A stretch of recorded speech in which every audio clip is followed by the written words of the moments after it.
Well, you know, Velvet, since you attended Harmer the longest, you know, what was it about it that created such great athletes? You know, what was the mindset at Harmer, you know, from that early age that really pulled out the best out of you all?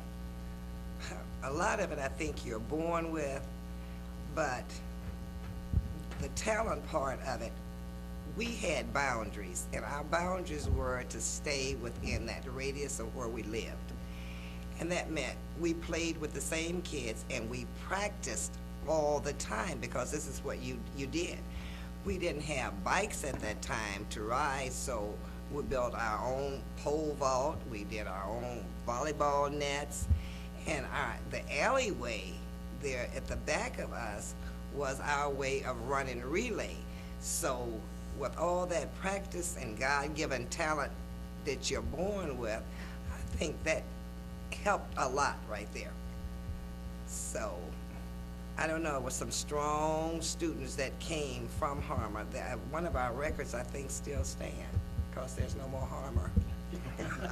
Only because there's no more Harmer. Go ahead, Archie. I think the reason we were, you know, we didn't just say for sake to go out and just become athletes. I mean, we like sports. We like a lot of different things, but as far as like basketball, football, and all that, we looked up some of the, you know, to the older guys that played sports. And naturally, when you're younger, you always want to be like, you always got a hero somewhere that you want to be like. You know, who were your heroes? Well, locally. We talk about Johnny Kelsaw. We look at Johnny Bright. You know, these were outstanding athletes. You had Bobby Milton, you know, and outstanding athletes. So we wanted to be like. Then there was Mr. Jennings, you know, which we didn't know was an athlete. Heck of an athlete, you know. But we always, you know, we see the older man, and you just don't pay any attention. You don't think, well, this guy could have did that, but he was a great athlete at Central. Well, you got to look at that fact that Central actually was the only high school in our area. You know, I mean, every majority of all the students at Central fed in from the inner city.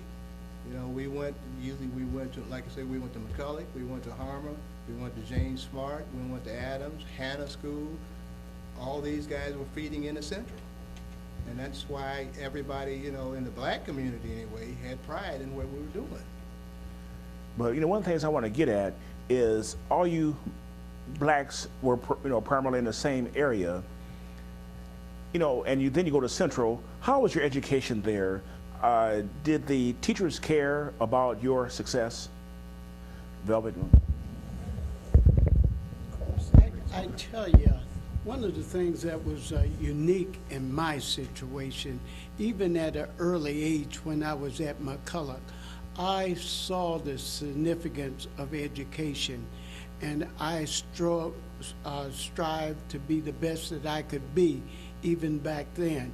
And that happened to stay with me even when I went to Harmer or so forth. And at the time they had what they called lanes: X lane, Y lane, Z, and double Z.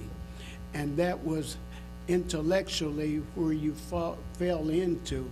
And I always strived to be in the X lane, and a couple of times I found myself in the Y lane, but it had nothing to do with my academics and what I was pursuing.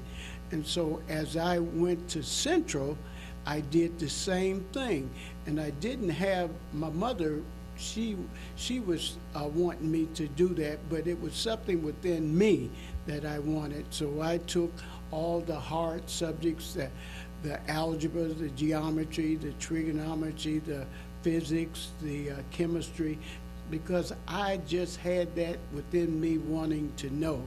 And other cases up at Central, they had the industrial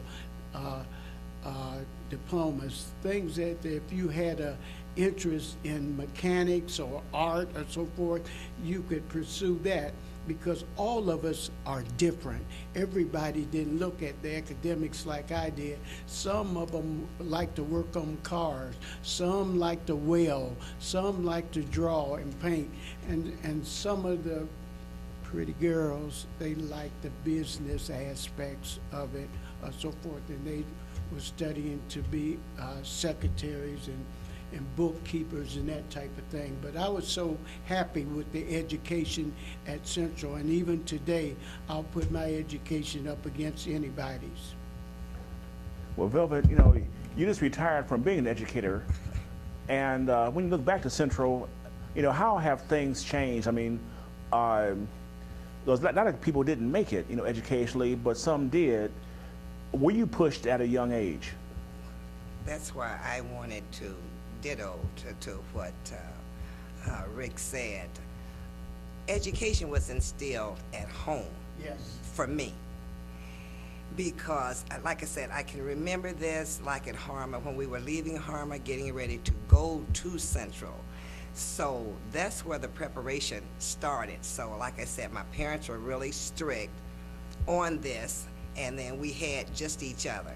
So when I got to Central, actually before I got to Central, my last year at Harmer School, I can remember this. Herb Banks, Nate Banks, they were two that sit in the border of me there in class. This is our last grade there, 8th grade. And I had a teacher to say, I came to teach. Now, those that want to get it, over here, those that don't, over here. I was totally stunned that the kids that did not want to learn, never failed a student. He was an excellent teacher, but they could put their heads down, just do not disturb the others. But going from that Wait, was... But did some kids actually put their heads down and sleep? Oh, yes. Oh, yes. They did do this. This is going to happen here, there, and everywhere. This is not the new. But going to Central, I am the same grade, same age as Richard, but I don't think in my mind I was thinking of college, because I was thinking of monetary. How would my family be able to afford this if we go on? So you're not thinking that. You're striving for another level to get into something else. And I can remember going to my counselor and speaking on this. No one ever said, not 1 year of high school, that you would make an excellent doctor, lawyer, and I don't know in striving how we could have did it, but I'm sure we could have did this, but I never had one to push me into that era. So I came out, and I remember speaking to my mother about this, and she said to me, you can be anything and do anything you want to do. And she always used God, you know, with the help of God, you know, you can do this. I went back and I talked again because I was offered a job, I think the last of my sophomore year, which kids didn't usually get this until their junior year at Lincoln Life.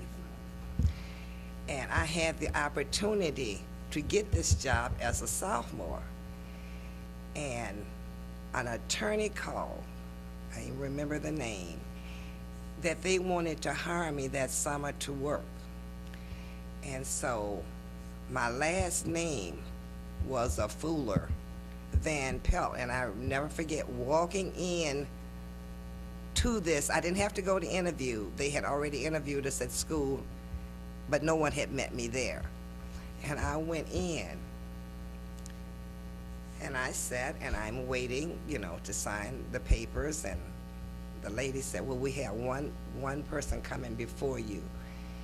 And it kind of stunned me, and I said, okay, because I knew this was my time. And something just said, are they from my school? Because it should have been only two schools that would have been Central and South Side.